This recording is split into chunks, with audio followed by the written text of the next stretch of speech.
इच्छा में हमारा मंदिर जाने निश्चय हम निरंतर इच्छा करने संदेश को वायना संदेश आओ संदेश आ गया ये इच्छा में हमारा मंदिर जाने निश्चय हम निरंतर इच्छा करने संदेश को वायना ले सो ये इच्छा में हमारा मंदिर जाने निश्चय इच्छा करने संदेश को वायना प्रकाशित करे नमो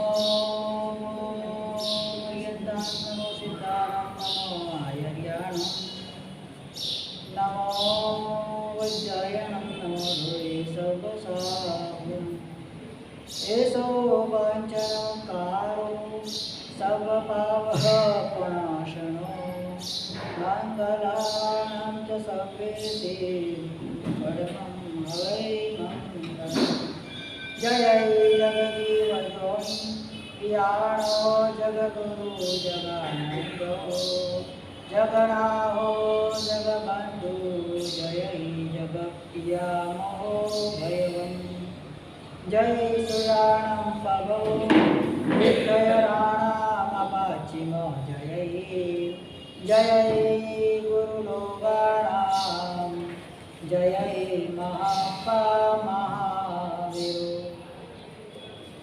नमो दुर्वार रागादि वैरिवार निवारिणे हरदे योगिनाथाय महावीराय दायिने पन्नगे सुरेन्द्रे च कौशिके पादसंस्पृशि निर्विशेषमनस्काय श्रीवीरस्वामिने नमः ओंकारं बिन्दुसंयुक्तं नित्यं ध्यायन्ति योगिनः कामदं मोक्षदं चैव ओंकाराय नमो नमः मंगलं वीरो मंगलं गौतम प्रभु मंगलं शूलभद्राय जैनो धर्मस्तु मंगलम् सर्वारिष्ट प्रणाशाय सर्वाभ्यादायिने सर्वलब्धिनिदानाय श्री गौतम स्वामिने नमः यस्य प्रसाद परिवर्तित शुद्ध बोधा पारं व्रजति सुधिया सुततो यसे सानुग्रहामयि समेत सिद्धेस्तु सर्वाज्ञशासनरता सुखदेवदासौ अज्ञानतिमिरान्धानां ज्ञानाञ्जनशलाकया नेत्रयोन्मीलितं येन तस्मै श्रीगुरवे नमः आगमोद्धारकर्तारं शैलानीश प्रबोधकं ज्ञानस्थस्वर्गतं नौमि सूरीमानन्दसागरं सूरीन्दर्शनसागरं पूजे करो वसे हरया पूजे परमात्मा कर कमल माशा वसे मुख कमल माशा नेत्रां पूजे निर्विकार नवकार नाभिकमल आनंद सागर सुरी भावे करो वंदना आनंद सागर सुरी करुणी भावे करो वंदना।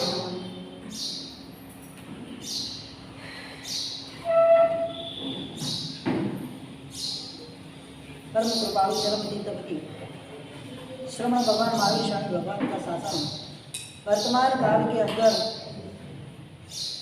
प्रस्तुत है, चालू है।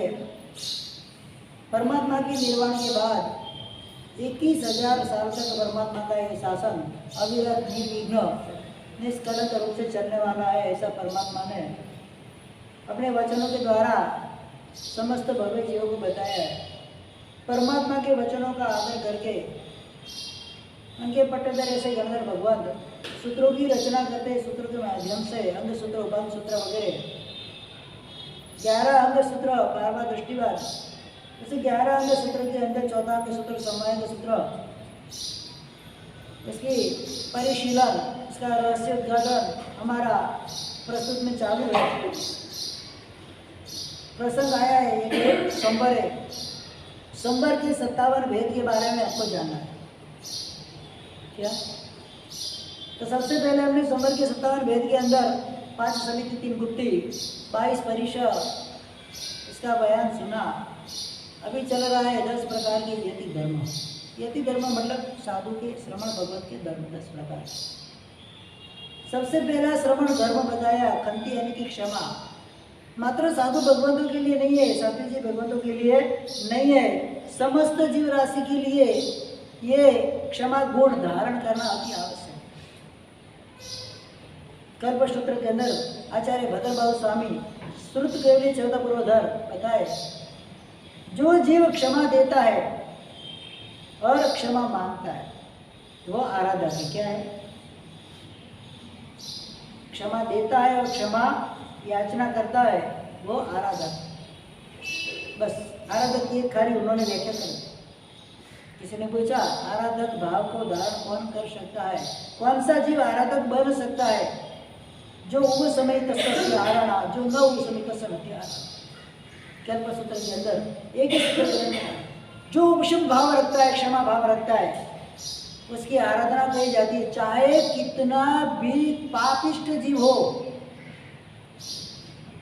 क्रूरता जिसके अंदर भरी हुई हो, अगर वो व्यक्ति अपने पाप का प्रायश्चित करके आलोचना करे, क्षमा याचना करता है, तो जिन शासन के अंदर वो जीव आगे बढ़ जाता है, केवल यहाँ तक पहुंच जाता है।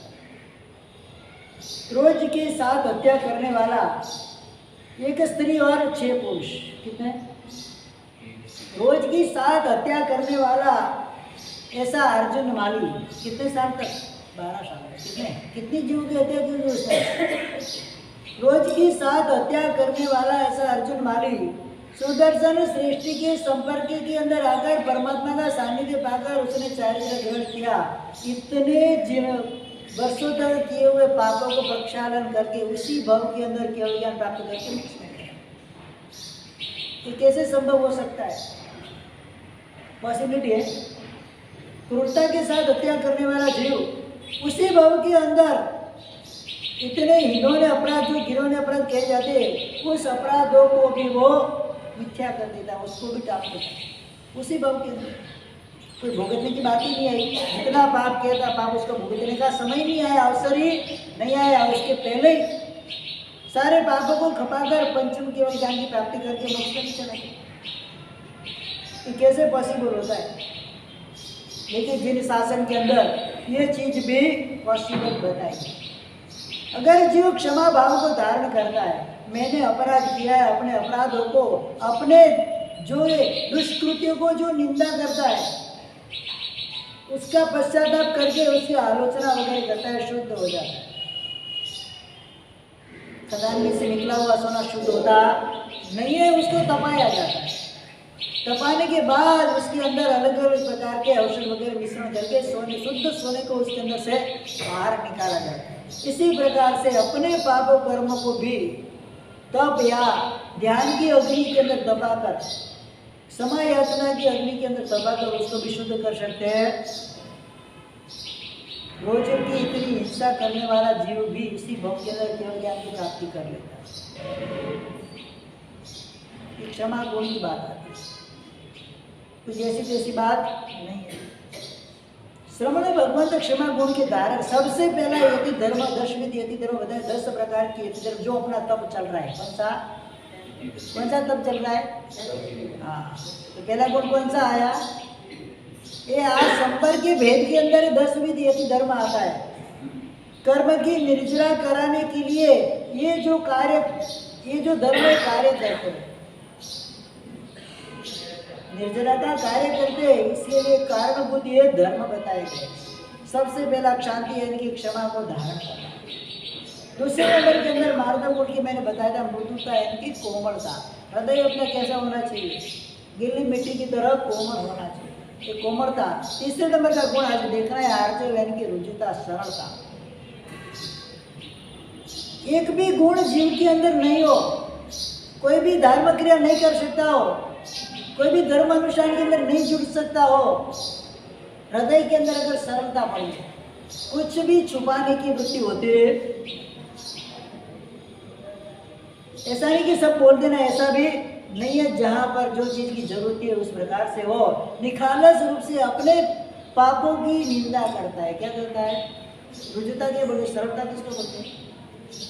अपने किए गए पापों को दूसरे के सामने प्रकट करना और सरलता है। दूसरे के पाप को किसी के सामने प्रकट करने की चेष्टा कभी करनी नहीं। वो तो माया है। क्या है? कठोरता है, माया है। दूसरा कुछ भी करे, मेरा वो विषय है ही नहीं, मेरा वो सब्जेक्ट नहीं है। मैंने जो किया, अपाणम निंदी, क्या निंदामी गरियामी अपाणम घोषिया। निंदामी मतलब क्या? मैं अपने दुर्गुणों की, अपने दुष्पापों की, मैं अपने दुष्कृत्यों की निंदा करता हूँ, दूसरों की नहीं। दूसरे ने ऐसा किया, दूसरे ने फलाना ने ऐसा किया, फलाना ऐसा है, फलाना वैसा है, तो मेरा सब्जेक्ट है नहीं। मैं उस चीज को मानता भी नहीं हूँ। इस प्रकार की जो वृत्ति होती है, मैंने जो पाप किया, अगर हो सके तो मैं जाहिर में उसकी निंदा करूं, पाप करता है। छद्मस्त अवस्था है, पाप नहीं होगा ऐसा नहीं है। होने के बाद उस पाप की गरिया करना है, उस पाप की निंदा करना। गरिया मतलब जो पाप मेरे से हो गया है, वो पाप अभी दोबारा न हुए उसका ध्यान रखना है। सुक्कडम गरियानी सुक्कडम अनुमया। दुष्कृत्य में गरा करता हूँ, सुकृत्य में अनुमोदन। अपने जीवन में जो भी सुकृत, जैसे जैसे दुष्कृत की बात आई, जितने भी मैंने सुकृत किए है, उसकी एक बाजू शांति से बैठे और उसकी अनुमोदना बार बार करना। सुकृत की अनुमोदना, दुष्कृत की गरिया। गरा मतलब एक पाप मुझसे हो गया है, अब दूसरी बार नहीं हो, इसका ध्यान रखना, उसका नाम है गरा। नहीं तो कुंभार के मिच्छामी दुक्कडम जैसा होता है। एक बच्चा छोटा कुंभार के निवाड़ी के अंदर जाता है, वो कंकर मार के मटकी फोड़ देता है, बोलता है मिच्छामी दुक्कडम। दूसरी फोड़ी, बोलता है मिच्छामी दुक्कडम। तीसरी फोड़ी, कुंभार भी होशियार था, एक थोड़ा मिट्टी का या पत्थर का टुकड़ा लिया, कान के अंदर लगाया, दबाया जोर से, बोले मिच्छामी दुक्कडम। हाँ, पर दूसरी बार दबाया, बोले मिच्छामी दुक्कडम। अरे मुझे दर्द होता है कि मिच्छामी दुक्कडम। ये मिच्छामी दुक्कडम चलता नहीं है, ये बाप की आलोचना चलती नहीं। एक बार मुझसे जो हो गया, दूसरी बार वो मुझसे नहीं हो, उसका ध्यान है। और जो मुझसे पाप हो गया उसकी मुझे निंदा करनी। सरलता गुण होगा तो वही कर सकेगा, बाकी कर सकेगा नहीं। माया कपट से तो कुछ भी हो सकता है। सरलता गुण मतलब श्रेष्ठ गुण है। श्लोक के अंदर भी बताया, स्वयंवर हुआ, आसंबर हुआ, बुद्धो हुआ, अन्नो सम भाव भाव्य ये लहई मुखम न समझो। श्वेतांबर पंथ को मानने वाला हो, दिगंबर पंथ को मानने वाला, बुद्ध पंथ को मानने वाला, अन्य किसी धर्म को मानने वाला कोई भी जीव हो, उसके हृदय के अंदर सम भाव सरलता पड़िए, वो अवश्य मोक्ष में जाएगा, उसके अंदर कोई शंका नहीं। क्या बताया? अवश्य वो मोक्ष में जाएगा, उसके अंदर कोई शंका नहीं है। सबसे ज्यादा, सबसे सरल और सबसे कठिन उपाय क्या है? सरलता का गुण धारण करना। मन के अंदर किसी के प्रति द्वेष भाव जब नहीं होता है, कुछ भी छुपाने की वृत्ति नहीं होती है, माया वृत्ति नहीं होती है, माया शल्य, मिथ्यात्व शल्य वगैरह नहीं होता है, तब जाकर ये गुण अंदर आत्मा में प्रकट होता है। किसी को कुछ भी नहीं आए चलेगा, कोई जरूर नहीं है, तब नहीं होता, ठीक है चलेगा।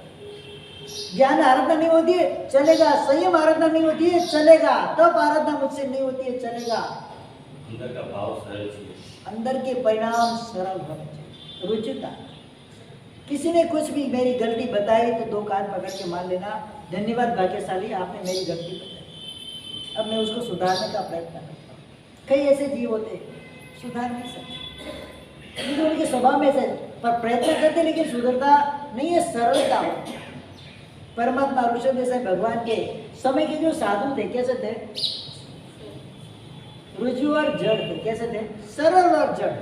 कल्पसूत्र के अंदर बात आई थी। जड़ मतलब उनको अज्ञानता थी, पता नहीं चला, लेकिन सरलता, जो काम मान गए। परमात्मा का राज्याभिषेक हो रहा है वहां पर, तो इंद्र महाराज आकर परमात्मा को राज्याभिषेक कर दिया, व्यवस्थित परमात्मा सिंहासन पर वो करके बैठ गए, कपड़े वगैरह अलंकार वगैरह आभूषण वगैरह धारण करके बैठ गए। और ये जो युगलिक उस समय के थे वो अभिषेक के लिए पानी के लिए दूर सरोवर के अंदर गए होंगे, कहीं पर भी कमल के पत्तों के अंदर पानी लेकर आ गए, तब तो सब काम हो चुका था यहाँ। अब क्या करना, तो ज्ञानता है करना क्या, अभिषेक तो करना ही है, कैसे करना। तो इंद्र महाराज ने समझाया कि अभी जैसे परमात्मा पूरे विभूषित होकर बैठ गए, अब आप उनके सर के ऊपर पानी डालोगे वो उचित योग्य कार्य नहीं होगा। अगर आपको अभिषेक करना ही है तो आपको क्या करना है, वहां पर परमात्मा के अंगूठे के ऊपर आप अभिषेक कर दो, आपका अभिषेक का लाभ आपको मिल जाएगा। तो वो विनीत थे, क्या से वो जो भी आए थे प्रजा विनीत थी, इनकी विनम्रता देकर कुबेर ने वहां पर विनीता नगरी का निर्माण किया। 12 योजन लंबी 8 योजन चौड़ी विनीता नगरी का वहां पर विनीता है ना अयोध्या में। पहले काल में ऐसे नगर होते नहीं थे, वहां पर विनीता नगरी का कुबेर यानी कि धन जो होते उत्तर दिशा के जो देव होते उन्होंने आकर विनीता नगरी का निर्माण किया। विनीत लोग थे, तो जड़ थे, अज्ञान थे, लेकिन सरलता थी, जैसा कहा वैसा मान लिया। पहले भगवान के साधु कैसे थे, जड़ और रुजु। दूसरे भगवान, दूसरे से तीसरे भगवान के रुजु और प्राज्ञ थे, सरल भी थे और बुद्धिमान भी थे। उनको कुछ बताने की आवश्यकता नहीं थी, वो खुद ही समझ जाते थे किस समय क्या करना है। और 24 भगवान के साधु श्रावक श्राविका जो भी है कैसे है, जड़ और वक्र कैसे है। एक तो अज्ञानता तो भरी हुई पड़ी है और दूसरे नंबर के अंदर वक्रता जबरदस्त पड़ेगी। तुमने ऐसा बोला ना, तुमने बोला था ना कि ये काम नहीं करा, नहीं करोगे जाओ। कल्पसूत्र के अंदर एक दृष्टांत आता है, एक बच्चा पिता ने बोला कि बड़े लोगों के सामने बोला नहीं चाहिए। एक बार प्रसंग आया, सब लोग घर से बाहर गए थे, वो अकेला ही घर के अंदर था, दरवाजा अंदर से बंद करके बैठा हुआ था। सब आगे दरवाजा गए, खोल खोल, आपने तो बोला बड़ी लोगों के सामने नहीं बोलना। हाँ तो मैं कैसे जवाब तो दे, आपने तो बोला है कि बड़ी लोगों के सामने नहीं बोलना, जवाब नहीं देना। तो बोलेगा दरवाजे नहीं खोले, फिर आखिर क्या दरवाजा तोड़कर अंदर जाना पड़े, ऐसी दहशत आ जाए। तो मन के अंदर परिणाम के अंदर सरलता होनी चाहिए, कितना भी समझा एक्सेप्ट भाव होना चाहिए, स्वीकार भाव। दो भगवान 23-24 से 2 भगवान हो गए। दोनों भगवान के अंदर फर्क कितना है बेटा? 23 से भगवान कौन सा है? पार्श्वनाथ होता है, 24वें मायावी। अभी शासन किसका चल रहा है? नाम किसका चल रहा है? क्यों? इसके पीछे कारण क्या है, बता सकते? नाम का विषय क्यों उनका नाम चल रहा है? तीर्थ पर पार्श्वनाथ परमात्मा के सबसे ज्यादा, अरे इतना ज्यादा है कि उनका जन्म नहीं हुआ था, उसके पहले से उनकी प्रतिमा की पूजा होती, वो भी गई अवसर भी निकाल के, उत्सर भी निकाल के अंदर परमात्मा की प्रतिमा भराई गई थी। दामोदर भगवान के समय के अंदर आषाढ़ी श्रावक ने परमात्मा की प्रतिमा बनाई थी। पूछा गया था कि किस भगवान की मैं सेवा करूं, ठीक है, तो उन भगवान के शासन के अंदर तेरा मोक्ष होने वाला है, उनका गणधर बनकर तो मोक्ष में जाने वाला है। तो उस समय उसने, मतलब आज से कम 10 कोड़ी सागरों वर्ष, 10 नहीं 20 कोड़ी सागरों वर्ष के बाद 18 कोड़ी सागरों वर्ष पहले उसने वो प्रतिमा बनाई थी।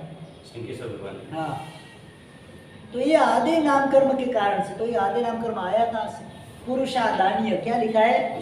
पुरुषों के अंदर श्रेष्ठ आदा नाम कर्म को धारण करने वाले ऐसे पार्श्वनाथ भगवान। क्यों ऐसा हुआ, इसके पीछे कारण क्या है? क्या है? मात्र स्वीकार भाव कारण है। क्या है? सरलता। पार्श्वनाथ भगवान के 10 भाव हुए, मरुबुद्धि से लेकर पार्श्वनाथ भगवान तक। एक भी भाव के अंदर भगवान ने कहीं पर भी प्रतिकार नहीं किया। Everything is acceptable. स्वीकार स्वीकार स्वीकार। मरुभूति के भाव के अंदर खुद की पत्नी को खुद का बड़ा भाई लेकर बैठा हुआ था कमठ, तो उसको भी उसके अपराध उसने किया था, क्षमा याचने कौन गया? मरुभूति गया। पहले भाव से लेकर 10वें भाव में भी कमठ आया उपसर्ग करने के लिए, वहां पर भी प्रतिकार परमात्मा ने किया नहीं। बाकी सब भाव के अंदर, देव के भाव छोड़ दो, जितने भी परमात्मा के मनुष्य के भाव हुए सब भाव में कमठ ने उनको मारा है।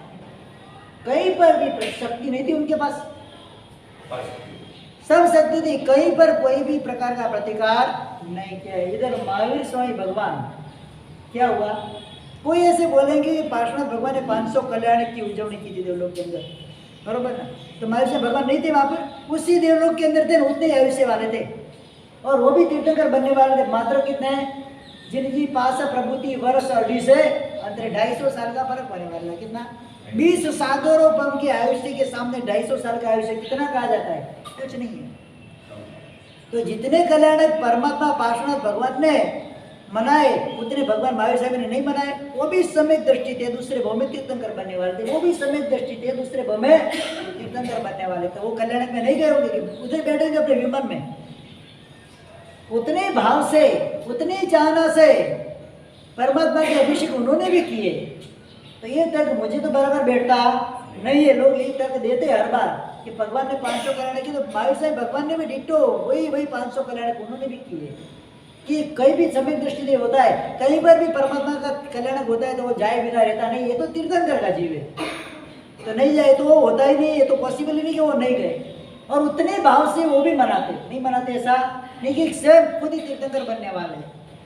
ये तर्क मैंने कई महात्माओं के पास से सुना है, लेकिन मुझे वो बराबर बैठता नहीं है। फिर कर्म ग्रंथ पढ़ता था तो बात आई आदि नाम कर्म की बात आई, तो उसमें देखा कमपेड़ी वगैरह शास्त्र, दिगंबर शास्त्र के सटखंड आगम, उसके अंदर ये बात आई थी।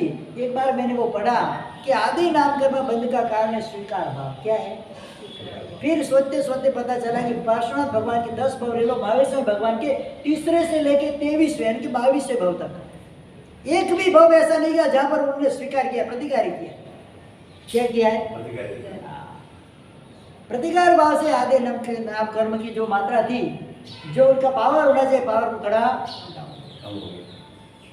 क्योंकि पहला तीसरा भव आया मरीज का, संयम पालने की कैपेसिटी नहीं रही। क्या संयम पालने के अंदर प्रमाद हुआ कि कुछ भी हुआ, संयम छोड़ दिया। मतलब क्या हुआ? संयम के प्रति प्रतिकार है। वही प्रतिकार कहाँ तक चला? 16वें भव तक। एक भव आएगा देव का, एक भव आएगा त्रिदंडी का। मतलब जैन शासन भी नहीं मिला, साधुपना मिला, जैन शासन नहीं मिला। साधुपना लिया था, उसके हिसाब से साधुपना मिला, साधुपना पाला नहीं, इसके हिसाब से पालने के अंदर समर्थता। त्रिदंडी मर के जाए देवलोक में, मर के जाए देवलोक में। इतने देवलोक में घूमे, इतने त्रिदंडी के भव किए, आखिर जाके 16वें भव के अंदर विश्वभूति बने राजकुमार। संबुति मुनि के पास संयम लिया, वहां पर भी मासक स्मरण के पारने के अंदर मथुरा नगरी के अंदर गोची के निकले अपने पितराय भाई विशाखानंदी गाय ने उनको शरीर खुश हो गया था। मासक स्मरण के पारने मासक स्मरण चल रहे थे कितने, हाँ, गाय ने उसको सिंह लगा के नीचे गिरा दिया। तो वो उनका पितराई भाई वहां पर शादी करने के लिए आया था। विशाखानंदी वो हंस रहा है, कहाँ गई वो तेरे कोटे के फल गिराने की शक्ति, कहाँ गई तेरी? मन के अंदर रोष आया थोड़ा, गए उछाली धरनी धरी, गाय को सिर से पकड़ा, उछाल दिया पूरे आकाश के अंदर। देख अभी भी मेरे में इतनी शक्ति करी नियाणो मुनि अणसणी, कहाँ पर नियाणा करिए तब बढ़ती हो जो मुझे बड़ धनी, करी नियाणो मुनि अणसणी, वहां पर नियाणा कर दिया। अगर मेरे तब का कोई प्रभाव हो तो मैं भी बलशाली बनूं। और अगले भाव के अंदर देवलोक में जा गए। 70वें महाशुक्रेश्वरा महाशुक्र विमान छठा, वहां पर देवलोक के देव हुए। वहां से मरकर प्रथम वासुदेव बने। क्या बने? त्रिपुष्ट नाम के प्रथम वासुदेव बने। वहां पर भी तो प्रतिकारिता क्या था? वहां से मरकर 7वीं नरक में गए, वहां पर भी क्या था? स्वीकार था। उधर से मरकर शेर बने, सिंह बने, वहां पर क्या? प्रतिकार। उधर से मरकर वापस 4वीं नरक में गए, क्या हुआ? प्रतिकार, स्वीकार भाव है। 23वें भव में मनुष्य भव मिला कहीं पर, वहां पर थोड़ा स्वीकार भाव प्रकट हुआ और वापस उनकी आत्मा ने उत्थान होना चालू किया। बाकी कितने भव तक?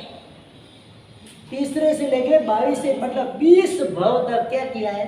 और बीच में तो भव बहुला गया, घना दूसरे छोटे भव तो बोल गए, बड़े भव जो बोलते मेजर 20 भव के अंदर 20 भव में देवलोक के भव छोड़ दो, बाकी के जितने भी मनुष्य तिरंज के नरक के भव मिले, सभी भव के अंदर क्या हुआ? सामने पढ़ना है ना, आधे नाम कर्म को घटाता है, और सामने जाके स्वीकार करना आधे नाम कर्म को बढ़ाता है। क्या करते हैं हम? क्या करते हैं? हमारा साहब सहन नहीं होता है। क्या सहन नहीं होता है। आत्मा ने कितना सहन किया है, इतने भवों तक अनंत भवों तक कितनी बार नरक में गए, अनंत बार, 1 से 7 नरक अनंत बार हम उसके विजिट लेकर आए। तिरंज गति के अंदर निरोध से लेके पंचेंद्रिय तिरंज तक कितने भव किए, अनंत भव किए। वहां पर क्या किया, सहन किया कि नहीं किया? और ये वास्तव में 3 दिन से काय होने से उसकी शक्ति थी उनके अंदर, वास्तव के बल से राजकुमार थे, राजगृह नगरी के अंदर राजकुमार थे, इतनी खुद की शक्ति थी। शक्ति से तो सब कुछ कर सकते हैं। राजकुमार क्षत्रिय का बच्चा था, उधर का बल की बात अलग है, पहले की अपनी ताकत नहीं है। अपन तो मास्टर में किए तो कुर्सी भी नहीं हिला सकते, बैठ पर क्या हिलाएंगे, उसके लिए भी दूसरों को बुलाना पड़ता है कि भाई ले तू आके कुर्सी रख तो मैं बैठू आके। तो वहाँ पर उनके बल अंदर था, पहले होते ही थे इसके अंदर, कि वो समय भी ऐसा था, संग्रहण बल मजबूत होता था, संस्थान संग्रहण बल मजबूत होने के कारण बलशाली जीव रहते ही थे। तो वहाँ पर इस प्रकार से प्रतिकार भाव से क्या होगा, अनादि नाम कर, मतलब आदि नाम कर की प्रबलता नहीं होगी, होगा सही, प्रबलता नहीं होगी। इसीलिए तो भगवान महावीर साहब भगवान के समय के अंदर भी इतना आदि नाम कर्म इतना हो गया था कि उनके खुद के दामाद और बेटी भी उनके सामने पड़े, गौशाला भी सामने पड़ा, गौतम स्वामी भी आके सामने पड़े। किसी ने स्वीकार किया पहले आके, खुद के अंदर प्रतिकारक भाव आ गया तो दूसरे भी उनके प्रतिकार के लिए खड़े हो जाते हैं। कैसा देखो, कहाँ तक सहन किया भगवान ने, केवल ज्ञान पाने के बाद भी भगवान को असाधा वेदना का उदय आ गया 6 महीने तक। कितने, बस यही तो है ना कि प्रतिकार करने का स्वीकार करना, अभी समझ लेना। प्राय करके नहीं आते, कि सादा असाधा वेदनी कर्म तो रहता ही है ना, वो तो नष्ट नहीं, तो वो तो अघाती कर्म है, घाती कर्म नहीं है। तो सादा असाधा कई किंचित कारण से वो आ जाता है, आश्चर्य के रूप में कहा जाता है। तो वहां पर परमात्मा को भी उपसर्ग गौशाला ने किया। प्रतिकार भाव क्या था, नड़ता है, कहाँ तक नड़ता है, जहाँ तक संसार के अंदर रहोगे तब तक ये प्रतिकार भाव नड़ता ही नड़ता है। किसी का उत्कृष्ट रूप का होता है, किसी का नॉर्मल से भी होता है, लेकिन वो कहीं ना कहीं आकर आपको बाधा पहुंचाता ही पहुंचाता है। इसीलिए मैं बोल रहा हूँ ना, मन के अंदर सामयिक कितनी भी कर ले, सरलता नहीं है, स्वीकार भाव नहीं है, सामयिक की कोई वैल्यू नहीं। साधना करने वाले मिल जाएंगे साधक, समभाव को धारण करने वाले मिलने बहुत मुश्किल है। साधक दशा पाना आसान है, समभाव दशा पाना वो साधक ऐसे जो वर्षों तक साधना करते हैं गुफाओं में बैठकर, लेकिन जब समय आता है तो बॉयलर पड़ता है। क्या होता है कि नहीं होता है, बॉयलर नहीं पड़ना चाहिए। साधना नहीं करो तो चलेगा, मन के अंदर सरलता, कैसा भी प्रसंग आ जाए, समुद्र जैसे गंभीर बनना है, समुद्र में कितने भी प्रसंग आ जाए, कितना भी तूफान आ जाए, समुद्र अपनी मर्यादा को छोड़ता है, कभी नहीं छोड़ता। और जिस दिन मर्यादा छोड़ेगा उस दिन कुछ बाकी रहने वाला, वो तो ठीक है, चमक लाता हो जाता है कितने, जिसमें पाप का उदय, ये अपनी भूमि पर रहे हुए जीवों का पाप का उदय, तब जाके ये प्रसंग आते हैं। ये प्रसंग में पूरे पर्युषण के पहले दिन बताऊंगा कैसे कैसे होते हुए 6 जीव निकाय की विराधना के द्वारा क्या क्या प्रकोप और क्या क्या प्रलय आते, सब आपको तादृश बताऊंगा। वहां पर ये आया आर्जव, और चौथे नंबर राजा अर्जुन की सरलता, सरलता गुण को धारण करके आगे बढ़ना, यही धर्म का तीसरा धर्म है। फिर मुक्ति यानी कि मोक्ष, कर्म से मुक्ति पाने का उपाय करना। किसी के बारे में कुछ मुझे नहीं सोचना, मैं अपने बारे में सोचूं। कर्म निर्जरा के लिए स्वयं का चिंतन करना आवश्यक है, स्वार्थी बनना आवश्यक है। परोपकार के लिए स्वार्थी नहीं बनना है, वो परार्थी बनना है। क्या बनना है, दूसरे किसी के कार्य के अंदर मदद होना, अपनी शक्ति है तो जुड़ जाना, लेकिन अपने कार्य के लिए, अपने लिए कठोर, दूसरों के लिए जो भी सहन करना है मुझे करना है, दूसरों को सहन कराना नहीं है। हमारी वृत्ति क्या है, जैसे मैं परेशान हुआ तो दूसरा भी इतना ही परेशान हो तो मेरे आत्मा को शांति मिले। ऐसा होता है कि नहीं होता है?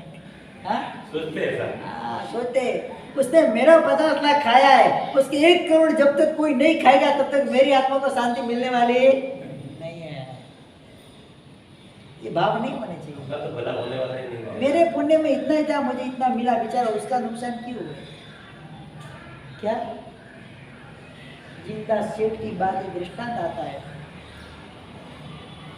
एक सृष्टि श्रावक अच्छे थे, कर्म संयोग से परिस्थिति विपरीत आई, घर के अंदर खाने की भी लालच पड़ गए। उदार मना 12 व्रतधारी श्रावक थे, ऐसे जैसे वैसे नहीं थे। अब खाने के लिए भी कुछ नहीं करना, क्या तो पत्नी ने, धर्म पत्नी थी कि आप जाओ उपासना के अंदर, बिंदास श्रावक जो है सब औषध वगैरह करते तो अपना आभूषण वगैरह उतार के करते है, साइड में रखे, आप उसमें से उनका एक हार लेके आ जाओ। क्या करेगा बेचारा? गया, और जो भी व्यक्ति जिसका मालिक है उसको भी पता है कि लेके गए, कुछ भी बोलता नहीं है, अपने अंदर वो चिंतन में उतर गया कि मेरा ही कम भाग्य है, मैंने मेरे साधर्मिक का ध्यान नहीं रखा। तब जाके उसकी ये हालत हुई है, यहाँ तक उसको पहुंचना पड़ा है, लेके जा रहा है पत्नी की बात लेके। अब क्या करा, जाओ उतनी सेठ के उधर गिरवी रख के आ जाओ। क्या बोला? उनके पास ही जाकर वो हर को अब गिरवी रख के आ जाओ, तो वो लेके गए, पैसा लेके, उसने भी पैसा दे दिया। आंख में आंसू आ रहा है, मेरे साधर्मिक की कैसी हालत है और मैं इधर मौज कर रहा हूँ। सरलता का गुण होता है ना, कोई कार्य होता है, बाकी होता ये जीव इतना परेशान हो रहा है, तब जाके उसको ये चोरी करने का अंदर भाव आया। चोरी करने का उसके अंदर जो भाव आया है ना, उसके अंदर उसके भाव कारण नहीं है, इसके अंदर मेरी वृत्ति कारण होते। मैंने स्वार्थ वृत्ति से किसी का ध्यान नहीं रखा, इतनी मेरे पास होने के बाद भी, तब जाके उस श्रावक को ये काम करने की नौबत आई है। कभी सोचते हैं ऐसा? नहीं रे, सवाल ही नहीं आवे ना, वो जाए तो खाड़े में, मेरे को क्या लेना है, उसके कर्म से, उसका कर्म ही ऐसा, तो मैं क्या करूँ? जब अपने पे आती है तो मतलब परिस्थिति ऐसी है, हर परिस्थिति के अंदर व्यक्ति क्या सोचता है? दूसरे जीव का कल्याण करने का सोचता है। मुक्ति तब समझ में, फिर तब 10वां 5वां तक धर्म बचाए, तब धर्म के अंदर यथाशक्ति साधु भगवत, साधु जी भगवत तब के अंदर जुड़े रहते हैं। 12 प्रकार के तब बताए, वो निर्जरा का प्रकरण आएगा उसमें मैं बताऊंगा आपको। तो तब के अंदर, संयम के अंदर उद्यम रहते, उद्यमित रहते, जितने हो सके इतना अच्छे से अच्छा संयम पालने के अंदर वो कटिबद्ध रहते हैं। सत्यम स्वयं अकिंचनम, सत्य, मरण करात उपसर्ग आए तो भी असत्य भाषण साधु क्या कभी करते नहीं है। मरना कबूल, सत्य बोलना है, असत्य बोलना नहीं है। ये अति धर्म के अंदर आएगा सत्यम स्वयं, शौच, स्वच्छ वृत्ति, आत्मा कल्याण करना, आत्मा का स्वच्छ करा है, मतलब ज्ञान रूपी जल से उनको स्नान करना है। ऐसे नहीं कि फिर दूसरे पंडित जैसे तालाब में गए, नहाने के लिए गए, नदी में गए, जितनी नदी है, जितने तालाब है, जितने समुद्र है, सबके अंदर डुबकी मार के शुद्ध होने का ऐसी प्रवृत्ति साधु कभी करते नहीं है। अपने तप वगैरह, ज्ञान वगैरह के द्वारा, तप कर्म के द्वारा ये कर्मों की निर्जरा करके शुद्ध होने का कार्य करते। सत्यम स्वयं अकिंचन, अकिंचन भाव, परिग्रह भाव, बिना फालतू की टूटी कोड़ी भी इस बात में रखे नहीं। जरूर बिना का सामान भी रखना नहीं है। एक मोमबत्ती की जरूरत है, 2 भी रख सकते नहीं है। वर्तमान की परिस्थिति अलग है कि हमको भी थोड़ा स्टॉक रखना पड़ता है, लेकिन उसके अंदर मुच्चा परिकव तो क्या बोलते हैं 10वें का सूत्र में क्या बताया है? जो भी अपने पास है वस्तु उसके अंदर मूर्छा है। कोई भी व्यक्ति आया उसको चाहिए तो दे दो, सुनो उसकी आवश्यकता है। एक महाराज थे उपाध्याय विनोद मिश्र महाराज, सिरोही के अंदर काफी 25 साल से वो स्थिर वास थे। आपकी जैसे जैसा कि लाभ दो, जो भी हो तो रख दो, कपड़ा हो गए तो कबाट में रख देते। फिर जो भी महात्मा उधर विहार करने जाते थे बोलते ले बेटा ये कबाट की चाबी, जो चाहिए मुझे क्या साथ में लेके जा रहा हूँ, तो कोई देखे गया है, मुझे देना है आपको। कोई भी छोटे से छोटे भी महात्मा है और उनको कुछ भी कपड़े का भी अगर लाभ दे देना तो आप में से उनके आंसू आ जाता, मैं कुछ नहीं कर सकता, मैं तो जब बाहर उपास है कि रूम से बाहर भी मैं तो जा सकता नहीं, आपने इधर आकर मेरे पे उपकार किया है, मुझे लाभ दिया। ये परिग्रह वृत्ति नहीं है। क्या है? भले कबाड़ पूरा कपड़े से भरा हुआ रहता था, उनका पूरा कबाड़ कपड़े से भरा हुआ रहता था, वो परिग्रह नहीं है, उनके लिए है ही। कोई भी महात्मा आ जाए, साधु भगवंत आए, साधु जी भगवंत आए, पात्रा जो भी चाहिए सब उनको आपको जो चाहिए वो सब लेके गए, बस मुझे इतना भक्ति का लाभ हो। लेकिन नहीं, कुछ भी नहीं लेना उनके पास है, बंद तो भी रोने लगे कि मुझे कुछ लाभ नहीं मिला आज। मतलब ऐसी ही वृत्ति होती है, वो परिग्रह कहा जाता नहीं है। मुझसे अगर उसके ऊपर मूर्छा आ गई, ये मेरी चीजें, ये मेरा बेटा, मैं किसी को दूंगा नहीं। तो गया गांव से, ये उपकरण नहीं बनता है, अधिकरण बन जाता है। इसके ऊपर की पूरी महत्व भाव आ जाए, अरे मेरा होगा मेला हो जाएगा, मैं तो टाप टिप करके रखूँ, ऐसा करके रखूँ, हाँ बिल्कुल मेला भी होना चाहिए नहीं। तो उसके ऊपर भी ममत्व आ गया तो क्या हो जाएगा, मंगलू आचार्य के जैसी हालत हो जाएगी। गटर के भूत बनोगे जाके। मंगू आचार्य था, किसी ने कमर पट्टा बांधने के लिए दिया था, इतना इसके अंदर आसक्त हो गया वो, छोड़े ही नहीं। शिष्यों को पता चला कि ये, उन्होंने पट्टा लेके काट पीट के फेंक दिया अंदर। ऐसा बार रोज पड़ा, मरे उसके अंदर, गटर के अंदर। नगर के बाहर जो बड़ी गटर होती है, वो जो बोलते हैं ना कि मेन गटर, ड्रेनेज लाइन जिसको बोलते हैं, उसके अंदर जाके भूत बने वो जाके। तो ये परिग्रह संग में आ गई क्या? ये परिग्रह के कारण तो मम्मण मर के साथी नरक में गया। साली बदर के पास इतनी रुद्धि थी, ममत्व नहीं था उसके ऊपर, रोज नहीं आता था। ऐसा नहीं कि चलो मैं रख के और इतने आभूषण देवलोक में जाए, गटर में क्यों डालूं, क्या करूं, अपने पास स्टॉक करके रखूं, मेरे को भविष्य में काम आएगा। तो अभी चिंता ही नहीं की भविष्य की। आज आया, आज का काम आज, कल की बात कल देव का उपयोग नहीं किया, नहीं भी दिया तो क्या फर्क पड़ा। आज किसी के घर पे गोचरी वगैरह गए, मिठाई 4-5 प्रकार की मिले, चलो थोड़ी ज्यादा ले लेते, कल काम आएगी, चलेगा। हाँ कल ऐसे भी विहार करें, गावड़े में जा रहे, कुछ मिलने वाला नहीं है, आज शादी का प्रसंग है, थोड़ा ज्यादा ही ले लेते, कल काम आ जाएगा। चलता नहीं है, इतना भी परिग्रह होता नहीं है। 3 के मात्र का भी परिग्रह करना नहीं है। और दूसरे नंबर के सत्यम सोमा किंचनम ब्रह्मचर्य चरित्रम, 5 प्रकार के ब्रह्मचर्य की मैंने पहले बात बताई थी। इंद्रियों के 5 इंद्रियों के ब्रह्मचर्य, उसके अंदर वो कटिबद्ध रहते, कहीं पर भी उसको अंदर विक्षेप होना नहीं है। इस प्रकार से आगे बढ़ते, इस 10 प्रकार की यति धर्म बताए। इसके बाद 12 प्रकार की भावना, भावनाओं का स्वरूप आज समझ। भावना क्या है? सबसे पहले अनित्य भावना बताई। कौन सी? अनित्य ना, अनित्य भाव। संसार के अंदर कोई भी चीज नित्य नहीं, कोई भी संबंध नित्य नहीं है, कुछ भी, अपना शरीर भी नित्य नहीं है, उसको भी छोड़कर जाना है। धन धान्य, बुद्धि, पुत्र, परिवार, राज्य, सिंहासन, शरीर, कपड़े, लगते, जो भी कोई भी चीजें संसार के अंदर पुद्गल स्वरूप है, कुछ भी नित्य नहीं है। अनित्यता ही धर्म है। क्या है? कोई भी चीज टिकने वाली नहीं है। आज नहीं तो कल उसका नाश होने वाला है। उसके पीछे रोना नहीं, इसके पीछे धोना नहीं। संसार के अंदर, मेरे परिवार के अंदर कोई सभ्य आया है, वो भी कोई नित्य वहां पर रहने वाला नहीं है, अनित्य। उसको भी एक दिन तो जाना ही जाना है, नहीं जाना ऐसा नहीं है। अनित्यता भावना का शरण लेकर आगे बढ़ना है। दूसरे नंबर की अशरण भावना, संसार में कोई भी शरण रूप नहीं। कौन शरण है? संसार में शरणभूत कौन है? कोई नहीं। इसके लिए उत्तराधि सूत्र के अंदर अध्ययन, अशरण अध्ययन आ गया पूरा। संसार में शरणभूत क्या है? कुछ भी नहीं, सब अशरण, कोई किसी का नहीं। एगो हम नति में कोई ना मन सकस एवं अधीन मनो स्वपाण मानो सासई। एगो में सासव अप्पा मान दंशन संजू शेषा में बहिरा भाव सदस्य संजोग लखना। जो संसार के सभी बाहर के भाव है, वो संयोग के कारण मेरे साथ जुड़े हुए हैं। क्या? सभी संयोग लक्षणा, सभी संयोग के लक्षण से, संयोग के कारण से, पूर्व भव के कुछ कर्म के कारण से, गुण दोष के कारण से, ऋणानुबंध के कारण से वो व्यक्ति मेरे साथ जुड़े हुए हैं। आखिर तो वो मेरा है नहीं। अगर मेरा होता तो मेरे पास कायम रहता। क्यों नहीं रहता है? समय आता तो वो निकल जाता है, वो रुकता भी नहीं है, 1 मिनट भी रुकता नहीं है कि चलो आप मेरे को इतना मानते हो तो 10 मिनट और रुक जाता हूँ। कोई रुकता है?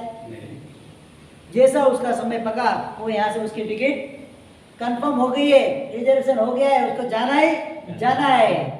एम राजा की ट्रेन आ गई है, उसको जाना ही जाना है, वो जाएगा ही। कितना भी रोकने का प्रयास कर लो, हॉस्पिटल में एडमिट कर लो, लाखों रुपया उसके पीछे खर्चा कर लो, कुछ भी कर लो, जब उसका समय पकेगा वो जाएगा। उसके लिए कोई शरणभूत बनते नहीं है। शरीर के अंदर, पेट के अंदर भयंकर शूल रोग उत्पन्न हुआ है। क्या मतलब? पेट के अंदर पीड़ा हो रही है, माता पिता सब बैठे हुए, 8-8 पत्नियां बैठी हुई है, सब लोग विलाप कर रहे हैं, बड़े बड़े वैद्य बुला दिए, अच्छे अच्छे क्वालिटी के राजपुत्र है, क्या करना है? कभी शरण पूछे न वैद्य कुछ कर सकते, न माता पिता, न प्रजाजन, न राजा बेटा कुछ भी कर सकता नहीं, कोई किसी के लिए कारणभूत बनता नहीं, शरणभूत बनता नहीं। क्या करना मुझे? अभी मन के अंदर संकल्प किया है, अगर आज की रात के अंदर अंदर मेरे शरीर के अंदर जो भयंकर पीड़ा हो रही है, यह पीड़ा अगर नाश हो जाए, पीड़ा खत्म हो जाए, तो धर्म का शरण अंगीकार करूंगा, सुबह उठकर चारित्र ग्रहण करूंगा। क्या संकल्प किया मन के अंदर? हाँ, सुबह उठकर चारित्र ग्रहण करूंगा, धर्म का ही शरण श्रेष्ठ है, बाकी सब संसार की जो शरण है वो स्वार्थ के शरण है, संबंध के शरण है, संयोग के शरण है, कायम टिकने वाले नहीं है। मैं चारित्र ग्रहण करूं। धर्म का प्रभाव देखो, मात्र संकल्प क्या है? संकल्प से ही पूरी विपीड़ा शांत हो गई, एकदम मन सरल शांत हो गया। दूसरे दिन ऐसा नहीं अभी तो गया, अभी क्या है? अरे जाओ, अभी कुछ नहीं करना मुझे, ऐसा नहीं है। मन के अंदर संकल्प किया था मुझे संयम मिलना है, दूसरे दिन घर से निकल गए, संयम धारण कर लिया। कौन थे पता है? अनाथि मुनि। कौन थे? अनाथि मुनि। क्षणिक महाराजा को जंगल के बंब सहारे वन में घूमता, ऋषि दीठो रैवाड़ी रमता, रूप देखी ने मन रीजो भारे करनी पण भीत्यो, कर जोड़ी ने एम पूछे संबंध तमारे सोचे नरनाथ, હું છું अनाथ, नहीं कोई मारे नाथ। क्या बोल रहे? मैं अनाथ हूँ, हाँ कोई मेरा नाथ नहीं है। तो क्षणिक महाराजा बोलते मैं मगध देश का राजा हूँ, मैं तेरा नाथ बनूंगा। मगधा आदि को હું છું મોટો, શું બોલે છે નૃપ ખોટો, तो क्या गलत बोला? तू खुद का नाथ नहीं है, मेरा नाथ क्या बनेगा? और नाथ बना क्या है तू जानता है क्या? हाँ, तू नाथ बना जानता है? नाथ बना क्या होता है? अरे मेरे पास क्या कुछ नहीं था, सब कुछ था। कौशाम्बी नगरी का मैं भी राजपुत्र था, विलासी राजपुत्र था। एक बार शरीर के अंदर इतनी सी पीड़ा आई, उस पीड़ा को दूर करने वाले कोई मेरे लिए शरणभूत नहीं बने, और तू बोलता है मैं तेरा नाथ बनूंगा। तेरा खुद का ठिकाना कहाँ है कि राजन के? वहां पर धर्म समझाया है। क्षणिक महाराजा ने वहां पर सम्यक दर्शन की प्राप्ति की, फिर परमात्मा महावीर देव का सानिध्य तो उसको बाद में मिला है। पहले तो अनाथि मुनि का संयोग हुआ था। सम्यक दाता गुरु कौन थे उनके? संकित दादा गुरु अनाथि मुनि थे उनके। शास्त्र के अंदर अनाथि अनाथि नाम आता है, उनका ओरिजिनल नाम क्या था किसी को पता नहीं। कौशाम्बी नगर के राजकुमार में इतनी बात आती है, ओरिजिनल नाम क्या था उनका वो कुछ भी पता किसी को नहीं। कई बार पढ़ने में अभी तक नहीं आएगा, तो देखेंगे बाद में, अभी तक उसका पढ़ने में आया नहीं है। उपन्यास अरुण विजय जी महाराज, नेमिश्वर जी महाराज के विद्वान, जबरदस्त कोटि के विद्वान है, कर्म शास्त्र के निष्णात है। हमको ये जो आ रहे थे पुणे से लोनावाला के पास, तो छोटा सा गांव है, चौकड़ी करे गांव है, वहाँ पर मिले थे, तो उनसे भी बात हुई थी कि अनाथि मुनि का नाम क्या है? क्या अनाथि मुनि का नाम क्या है? मैडम पता नहीं मुझे, तो आपको पता था कि मेरे को मेरे इतने दीक्षा के 60 साल जितने होने आए, मुझे अभी तक तो उसका कोई रिपोर्ट मिला नहीं। कई बार भी आप कुछ भी पढ़ने लाओ, कभी जाओ कोई शास्त्र के अंदर ज्ञान बढ़ाने जाओ, कोई पुराने शास्त्र मिले, इसमें मिले तो जरा मुझे इन्फॉर्म करना। क्या कि मैं कब से ही ढूंढ रहा हूँ, तो अनाथि मुनि का नाम मिल नहीं पा रहा है। अनाथि मुनि नाम पता है, मतलब नाथ नहीं था, वो अनाथ जैसा। तो इस प्रकार से ये अशरण भावना की अपनी बात चल रही। संसार में कुछ भी शरणभूत नहीं है, जब प्रसंग आता है तो पता चल जाता है। इस प्रकार से वालिया में से वाल्मीकि इसी प्रकार से अशरण भावना के कारण ही बने हैं कि भाई तू सबके लिए इतना पाप कर रहा है। नारद मुनि ने बोला तू सबके लिए इतना पाप कर रहा है, पाप के भागी तो कोई नहीं होगा, फल के भागी सब होंगे। भाग धन ले से भाग सब, कोई न से पाप भाग पाप न धनो ले से सर्वे। परीक्षण पर्व की सच्चाई के अंदर भी आता है कि सब तेरे धन का तो लाभ लेंगे, तेरे पाप में भागीदार कोई बनने वाला है, तेरे को पीड़ा आएगी, तेरी कुछ भी एक इतनी सी पीड़ा भी कोई ले सकता नहीं है। जाकर तेरी पत्नी और पुत्र को कुछ के लिए बता ले, फिर तू ये जो धंधा करे तो बाद में धंधा कर, ये लूटमारी का धंधा बाद में कर। पहले जाकर उसने पूछा कि मैं आपके लिए इतना पाप कर रहा हूँ, तो मेरे पाप के अंदर आपकी भागीदारी है कि नहीं? तो हमारी भागीदारी क्यों? पाप तुम कर रहे हो, तुम भोगते हो। तो मैं लूट कर जो माल लाता हूँ, माल आप खाते हो, तो मार खाने के लिए आप तैयार हो कि नहीं हो? ये भाई ये हमसे होने वाला नहीं है। वहां पर उनकी आंख खुल गई। बोले संसार के अंदर सब कैसे है? स्वार्थी है, शरण किसी का नहीं है। छोड़ दिया वहां पर, वाल्मीकि ऋषि बन गए। क्या बन गए? क्या क्या पूछना, मैं ये कर रहा हूँ, इसके अंदर आपका भाग है कि नहीं? तो पता चलेगा कि कौन कितना भाग दे सकता है। फिर अगर नहीं है तो इधर आ जाने का, प्रॉफिट में भागीदारी। हाँ बस, लॉस में कोई भागीदारी नहीं है। इस प्रकार से आगे बढ़ना। अशरण भावना, अशरण भावना के बाद संसार भावना। संसार का स्वभाव कैसा है? संसार का स्वभाव जानना है मुझे। संसार का स्वभाव कैसा है? कदम कदम पर हमको उसका अनुभव होता रहता है। जब तक जोम लगी, जोम ज्યાં સુધી, जोम तनमा જ્યાં સુધી સૌ કરે शोषण, जोम ज्यादा कोई या ना करे। ये हालत है संसार। मतलबी संसार नो बंधन ज्યાં સુધી, जब तक अपने शरीर के अंदर ताकत है, जब तक जेब में माल है और शरीर के अच्छे हाल चाल है, तब सब बेमिसाल है, बाकी सब कंगाल है। क्या है? फिर कोई किसी का नहीं है। अभी खाली जाके बेटी को बोलो मेरे पास कुछ भी नहीं है, मैंने सब तेरे नाम पे कर दिया है, अब तू मेरी कितनी सेवा करेगा? खाली इतना बोल। हाँ, खाली इतना बोलो, मेरे शरीर में कमजोरी आई है, मैं उठ सकता नहीं हूँ और मेरे पास कुछ जेब में नहीं है, जो था मैंने तुझे दे दिया है, अब मेरे पास कुछ नहीं है। क्या करेंगे विजय भाई? सेवा करेंगे।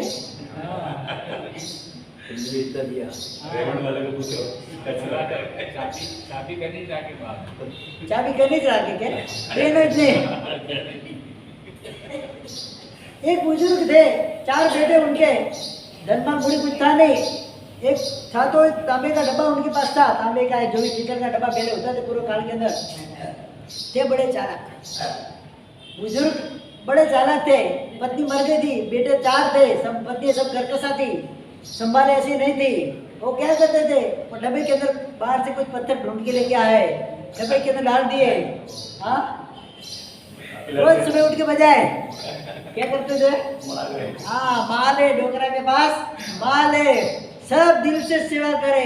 जब मरण अवस्था आई, बोले 4 बेटे सामने हुए, पापा आपके पास क्या है, आप हमको बता दो, क्या क्या आपने रखा हुआ है? हाँ, ताकि आपके जाने के बाद हमको पता चले, कोई दूसरा उसका मालिक नहीं बन जाए, तो आप हमको बता दो। तो उन्होंने इशारा किया, वो देखो क्या मेरे पास इतना धन है, इशारा कर दिया और बापू तो चले गए। क्या 1.5 महीना, 2 महीना, 5 महीना, जो भी दिल से सबने सेवा की, बीमार हो गए थे तो इशारा कर दिया, इसके अंदर जो है वो है। तो अंदर से डब्बा खोला, सबने आतुरता से सोने के सिक्के वगैरह कुछ तो होगा ही, बापू ने कुछ तो रखा ही होगा, अपनी जिंदगी में कुछ तो कमाया होगा। बोला, अंदर से पत्थर निकला, एक चिट्ठी निकली अंदर। क्या तुम मेरे बेटे हो तो मैं भी तुम्हारा बाप हूँ। हाँ? अंदर से क्या निकला? तुम मेरे बेटे हो तो मैं भी तुम्हारा बाप हूँ। बस इतने में समझ लो, सब माथा फोड़ने लगे। 6 महीना सेवा की, मिला कुछ नहीं। बाप भी बड़े चालाक होते, क्या होते? ये संसार सब अपना मतलब ढूंढते। क्या सब अपना अपना मतलब ढूंढते। यही संसार का सच्चा स्वरूप है। जब व्यक्ति मुश्किल में आता है, जब कोई प्रॉब्लम है, मेजर प्रॉब्लम है या स्मॉल प्रॉब्लम वो आता है, माइनर प्रॉब्लम में वो आ जाता है, तब पता चलता है कि मेरे कौन है, मेरे कौन है। तब कब पता चलता है व्यक्ति का? जब हमारी परिस्थिति मुश्किल में हो, हम सब तरह से जैसे परेशान हो चुके, हमारी परेशानियां की पार नहीं हो, सीमा नहीं हो, इस अवस्था के अंदर अपने मित्र के पास जाओ, माँ बाप के पास जाओ, बेटों के पास जाओ, बहू के पास जाओ, जिसको भी आप ज्यादा मानते हो उनके पास जाओ कि भाई ऐसी परिस्थिति आ गई है, इतना कर्जा चढ़ गया है, लोग मांगने के लिए आ रहे हैं, अगर तू हो सके तो कुछ मुझे दे। क्या होगा उस समय? दे देगा यू? अरे यार 1 घंटा पहले तो आया होता तो मैं दे देता, मेरे पास 5 लाख रुपए अभी मैंने किया है, वो ब्याज पे दे दिया, कुछ नहीं होता, खाली उसको लगाने के लिए, तड़पाने के लिए और तड़पाने के लिए, देना तो नहीं है। बस यही संसार का समुद्र, स्वार्थ का जगत है, स्वार्थ का स्वार्थी। समझ ले कौन है अपना, ये काया कांच का कुंभा पलक में टूट जाए। बहुत जबरदस्त समझाएगा। जगत है स्वार्थ का साथ। जगत के अंदर जहां पर भी जाओ स्वार्थ के बिना कुछ मिलने वाला नहीं है। परोपकार करने वाले मिलेंगे, पर कितने मिलेंगे? इधर गिन सकते हो कि ये परोपकार करने वाला है। स्वार्थ वृत्ति पहुंचने वाले संसार के अंदर मिल जाएंगे। संसार का स्वभाव जानना है। देह भी कैसा है? देह भी साथ देने वाला नहीं, वो भी स्वार्थी। जब तक उसका पोषण करके माल अंदर डालोगे तब तक काम देगा। जिस दिन माल डालना बंद कर दिया फिर देह भी काम करने वाला। आखिरकार वो भी रोगिष्ट होकर लकड़े के अंदर जाके जलने वाला, वो भी साथ में आने वाला। वाला वाला सुकरो वाला बोड़ावी वर्षे वालाती बन केरा लाकड़ा साथेज। कोई भी आदमी, कितने चक्रवर्ती गए, कितने तीर्थंकर गए, श्रेष्ठ में श्रेष्ठ लोग भी चले गए इस दुनिया के अंदर से। न तो कोई फुटी घोड़ी साथ में लेकर गया है, न कोई उनके साथ में गया। कोई बताओ, कोई भी गया साथ में? कितना भी प्रिय पत्नी हो, कितना भी प्रिय पति हो, कितना भी प्रिय बेटा हो, एक बार ये शरीर में से प्राण निकल गए मतलब ये शरीर की वैल्यू क्या है? काडोरे ने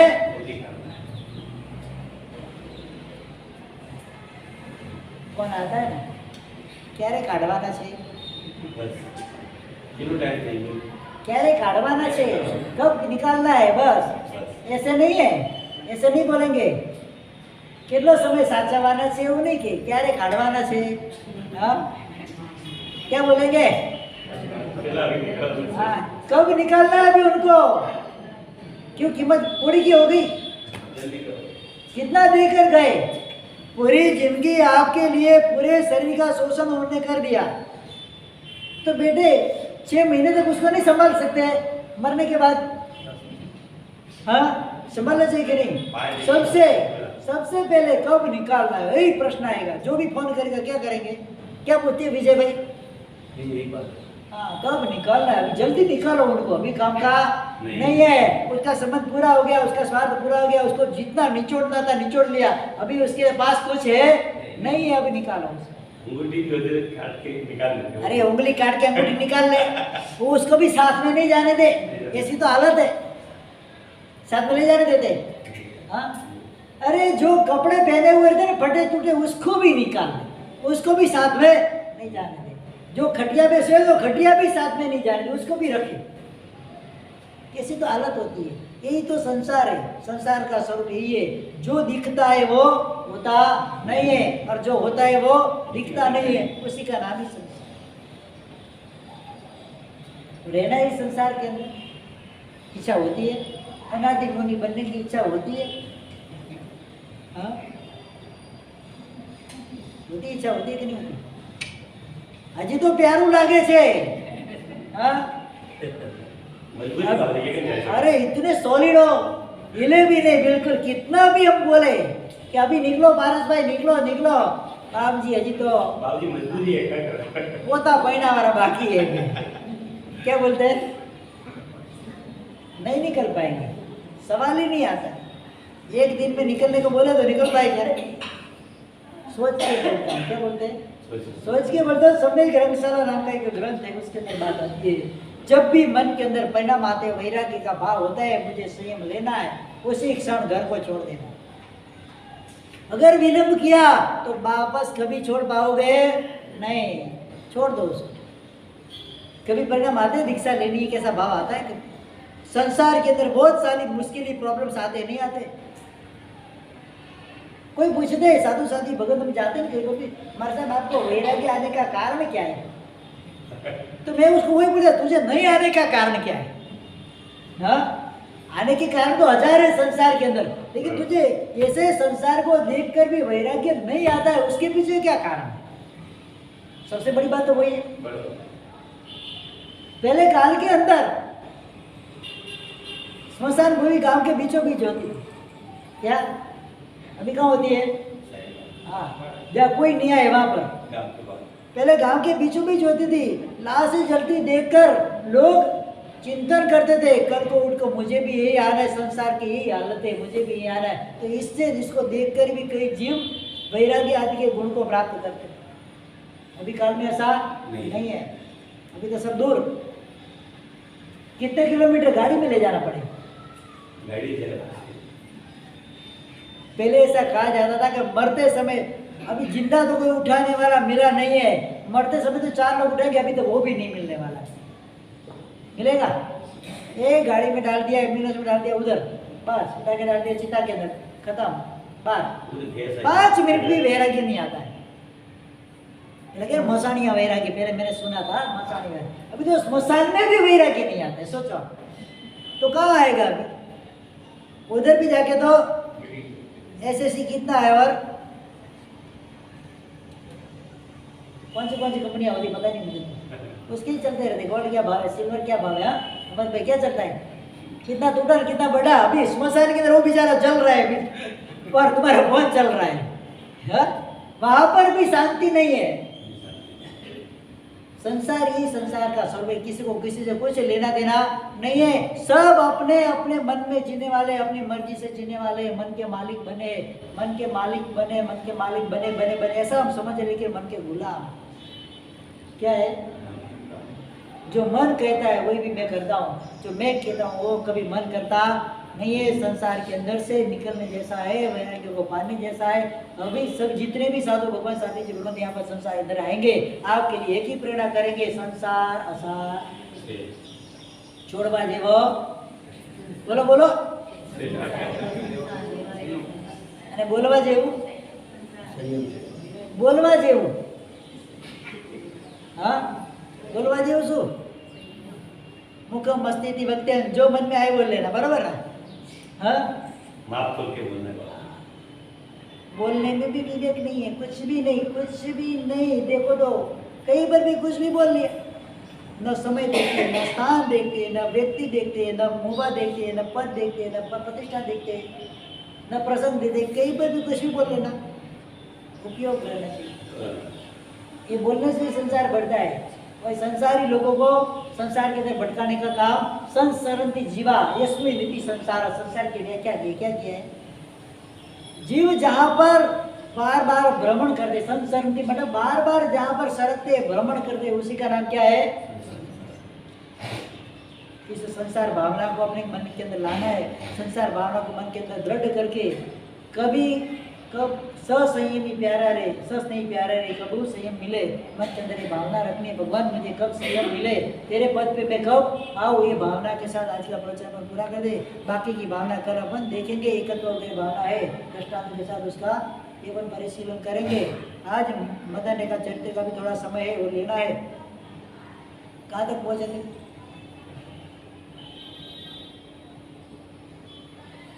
नमी राजा है, कभी नमी कुमार राजा बने हुए, राजा बनकर राज्य का सुख रूप से पालन कर रहे।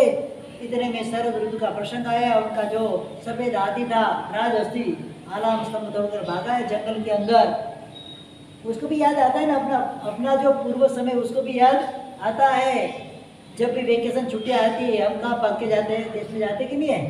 बचपन जहाँ गुजारा है उधर जाने की भावना तो सबको होती है। जैसे जैसे प्रसंग आता है, तो जैसे भी शरद ऋतु का समय आता है, बादल गजराव करते, बराबर उस समय ये हाथी के मन के अंदर भी मद गंधस्थी होते, मदस्थी, तो मद झरता है। मद की सुगंध के कारण वो वहाँ पर भागता है, जंगल के अंदर भागा हुआ है।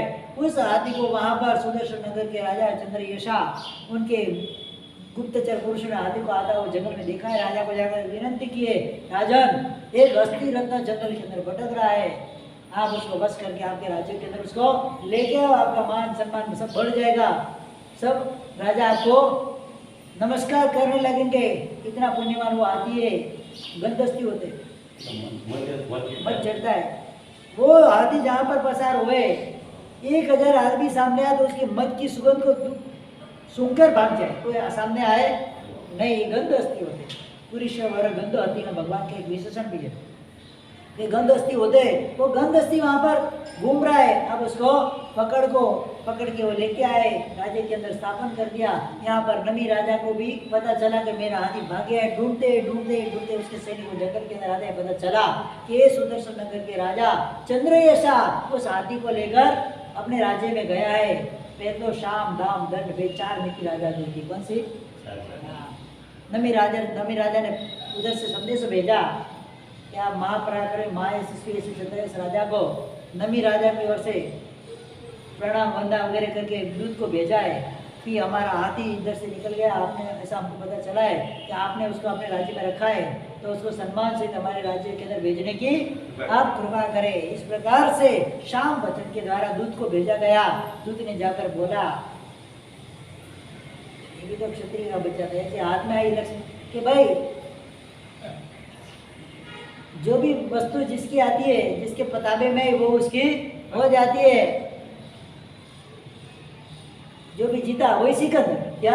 जिसकी लाठी उसकी भैंस। हाँ, जिसकी लाठी इसकी भैंस। अभी मेरे हाथ में आए तो मेरा हाथी है, तेरे राजा को जाके बोल दे हाथी चाहिए तो आ जाए, मैदान में आ जाए, जो जीते वो हाथी को लेके जाएगा। दोनों एक ही माँ के संतान, दोनों एक ही बाप के संतान, सगे भाई है, पता नहीं है दोनों सगे भाई है।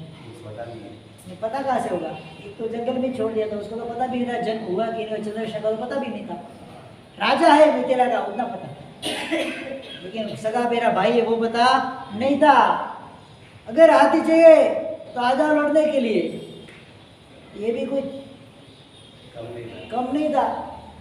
चलो तैयार है, दोनों तरफ युद्ध के घोषणा हो गई है, बाजे बजने लगे युद्ध के तैयारियां दोनों तरफ, दोनों राज्यों में ताड़मार युद्ध की तैयारियां चल रही है। समय आया, दोनों सामने सामने भिड़ने की तैयारी कर रहे। वहाँ पर मदन रेखा उसी नगर के अंदर है, सुदर्शन नगर के अंदर ही थी ना वो, मिथिला से प्यार करते, मिथिला में थी, मिथिला नगर के अंदर ही थी, नगर के अंदर है। पता चला कि मेरे दोनों बेटे सामने सामने युद्ध में आ गए हैं। अपनी जो साथी जी भगवती उनको विनती की कि मुझे समझाने के लिए जाना है। आगे मदन रेखा वहाँ पर जाती है कि नहीं जाती है, क्या होता है, कौन समझता है कौन नहीं समझता है, आगे प्रसंग में अपन देखेंगे। चलो।